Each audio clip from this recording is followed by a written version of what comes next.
L'info Éco Plus avec Didier Testo. Bonjour à vous Didier. Bonjour Jean-Marie. Fondateur de la Bourse et La Vie TV. On commence Didier une nouvelle semaine de guerre et donc avec des conséquences économiques importantes. Oui Jean-Marie, c'est vraiment quasiment minute par minute, jour par jour que les annonces militaires, diplomatiques, les déclarations des uns et des autres ont influencé les marchés financiers. À fin de semaine, avec la déclaration du ministre russe des Affaires étrangères, Sergueï Lavrov, ce n'est pas la Russie qui a attaqué l'Ukraine, n'est pas là pour rassurer les États voisins de l'Ukraine et par là même l'Europe. Alors toujours le pétrole qui continue son parcours, le blé et le nickel qui a connu un coup de chaud historique, passant de 30 000 à 100 000 dollars en 2 jours. La Russie est le premier producteur au monde de nickel, utilisé notamment dans les batteries de voitures électriques. Tous les records historiques ont été battus sur la bourse des métaux de Londres, LME, ou Shanghai, en dépassant les 100 000 dollars la tonne, au point que le London Metal Exchange a décidé de suspendre même les échanges dans la semaine pour la première fois en 145 ans. Ah oui, c'est historique. Au terme d'un emballement dans la nuit.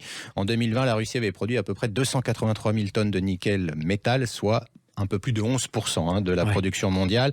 Et les niveaux de stock de nickel sont au plus bas depuis 2019. Et cela a contribué à nourrir les inquiétudes. Certains acteurs industriels ont préféré couvrir leurs besoins en achetant massivement des lots avant une potentielle hausse. Et ça a fait quadrupler le cours du nickel la semaine précédente. Mais alors Didier, qu'est-ce qui s'est passé exactement sur ce marché ? Alors les spécialistes parlent de mouvement de panique sur ce marché. Il y avait des positions vendeuses importantes. C'est ce que rappelle l'agence Bloomberg.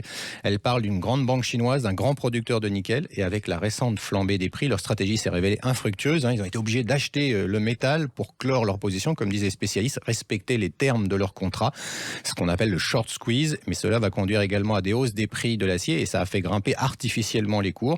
Les conséquences pour l'industrie auto, déjà secouée par les pénuries de semi-conducteurs, restent difficiles à mesurer. Pour ceux qui misaient sur l'électrification, dont je vous parlais pas plus tard que la semaine dernière, il va falloir trouver de nouveaux approvisionnements. C'est le cas de nombreuses industries. Au fil des jours et des semaines, de nombreux secteurs sont concernés. Cela aura un impact économique certain. Et il faut craindre une réaction en chaîne. Alors Didier, est-ce qu'on pouvait se préparer à ce qui se passe en ce moment sur le plan économique ? Alors il ne faudrait pas être prétentieux, personne ne peut prévoir les guerres ou leurs conséquences économiques. Par contre, se dire qu'il n'y aurait plus de guerre en Europe sans voir ce qui se passait à l'Est avec le renforcement militaire russe, l'invasion de la Crimée en 2014, en mettant ça sur le compte d'excès, pas dérangeant pour l'Europe, était une erreur. Ce que je vous ai dit sur Sergueï Lavrov montre bien que personne ne pouvait dire que la Russie, la Russie va finalement faire. Cela remet en cause notre défense, pas seulement militaire, mais aussi économique. Premier coup de semonce mondial, c'était la pandémie en 2020, il y a 2 ans. Nous avions réalisé à cette occasion que la mondialisation, c'est pas juste acheter des produits pas chers. On savait par les déserts industriels français que cela pouvait créer. On avait oublié à quel point nous dépendions de ces pays, la Chine pour de nombreux produits, notre déficit commercial toujours aussi important. Sans guerre, sans pandémie, nous sommes peut-être bercés d'illusions sur ce monde sans heurts où nous pouvions acheter un t-shirt à 4 € qui venait par conteneur, ou le dernier smartphone au design californien à la fabrication chinoise. Cette mondialisation, qui a fait mal dans notre pays comme dans d'autres pays mal préparés, a aussi sorti de la misère, il faut le rappeler, des millions de personnes en Asie. Mais la guerre en Europe, chez nous, vient nous rappeler une nouvelle fois d'autres dépendances, celle-ci directe, l'énergie avec le gaz russe, les engrais pour les agriculteurs ou le blé.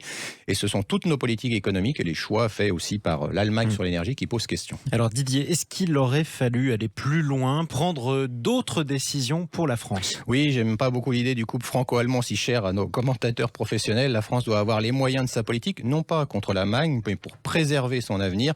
Ce qui manque aujourd'hui de nos politiques, au-delà des déclarations fortuites lors des élections, c'est une vision. Celle par exemple, après 2 alertes mondiales, pandémie et Ukraine, de savoir construire avec nos territoires, régions, comme vous voudrez, une économie de guerre.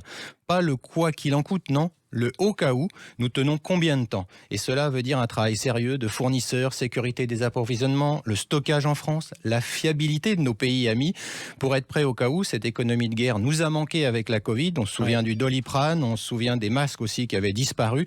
La guerre des Russes en Ukraine doit cette fois nous conduire à ne pas remettre à demain cette réflexion que je partage avec vous aujourd'hui. Cela concerne bien sûr notre industrie de défense, quand on n'a pas assez d'avions pour éventuellement répliquer, ou de chars. Il faut quand même voir le sujet au niveau européen, nos services tech pour la cyberguerre, mais aussi nos agriculteurs. Pour stocker effectivement des matières premières, il faudra combien d'alertes, combien d'erreurs d'analyse, puisque les 150 000 hommes de Poutine n'étaient pas là pour prendre des vacances en Ukraine. C'est essentiel de construire cette économie qui coûtera quand elle ne servira pas, c'est sûr, mais servira en temps de guerre à avoir de vrais moyens de pression sur ceux qui portent atteinte à nos valeurs démocratiques. Ce débat doit être lancé car rien ne nous dit que le prochain sur la liste n'est pas Taïwan qui plongerait le monde dans l'obscurité sans puce, nous ne pouvons plus rien faire dans un monde technologique. ou les Balkans en Europe. Et il y a urgence. L'industrie spatiale est aussi concernée, Jean-Marie. Le temps des crises est arrivé, malheureusement. Merci beaucoup Didier Testo, Merci. fondateur de la Bourse et la Vie TV, et on vous dit au week-end prochain. Avec plaisir.